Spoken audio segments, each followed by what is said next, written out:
If you've been watching my stitch tutorials, you know I love using this yarn, brandless, nameless yarn. I just like how it looks on camera and how you can see each stitch, so you guys have a better guidance.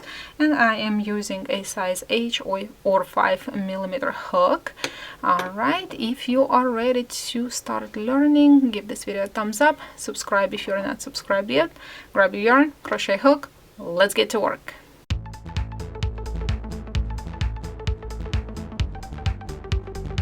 This is a very easy stitch or pattern, so we'll start with a slip knot and we'll chain multiples of 4. 1, 2, 3, 14, 15, 16. That's gonna be enough. And 2 at the very end. 1, 2. Single crochet into the second chain from the hook, so into this one. Chain 5, skip 3, single crochet into the next. 1, 2, 3, 4, 5. 1, 2, 3, single crochet into the next. 1, 2, 3, 4, 5. Skip 3, 1, 2, 3, single crochet into the next. And so on until you reach the end of the row.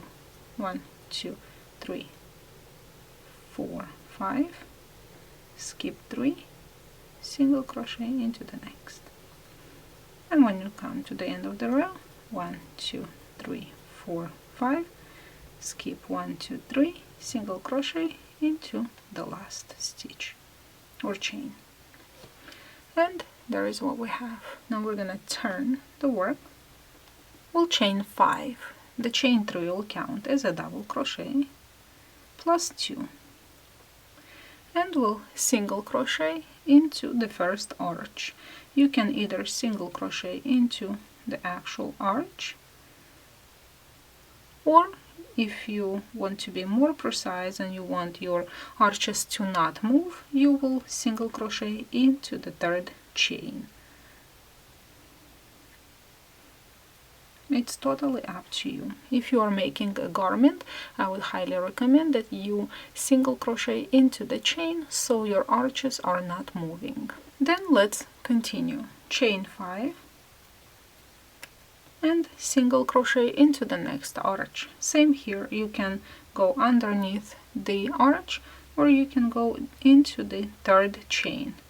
So we have 5, you will have 2 on this side, 2 on this side, and work into the middle. 3, 4, 5, single crochet into the next arch or into the third chain from the in the middle.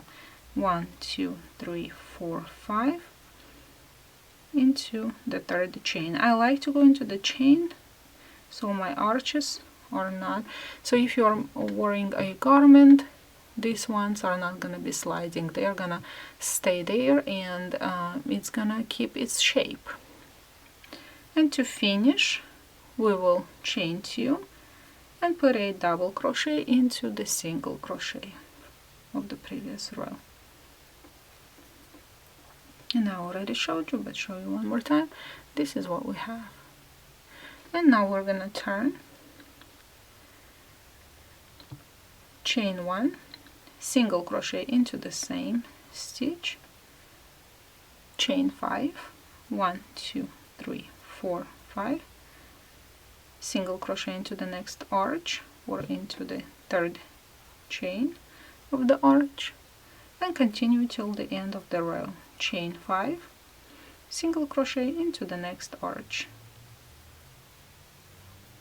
chain 5 again, 2, 3, 4, 5, single crochet into the next arch.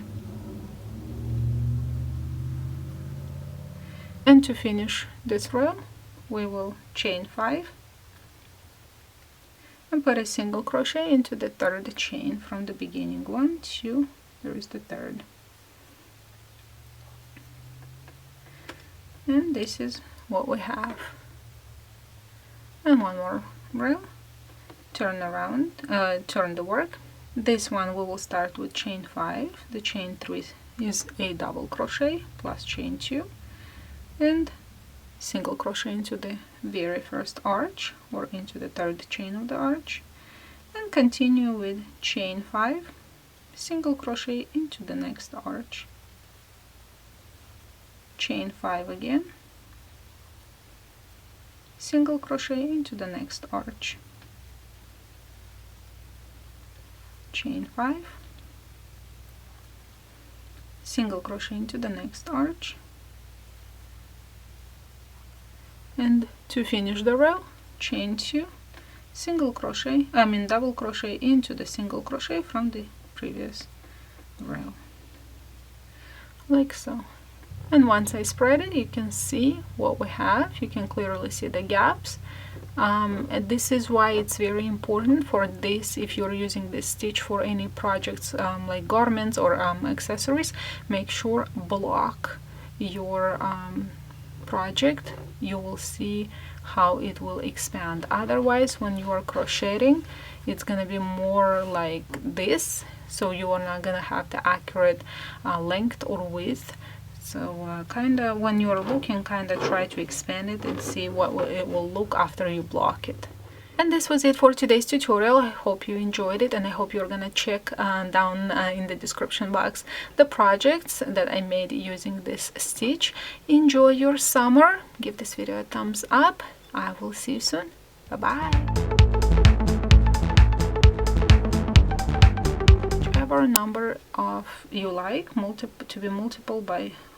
to be divisible by 4.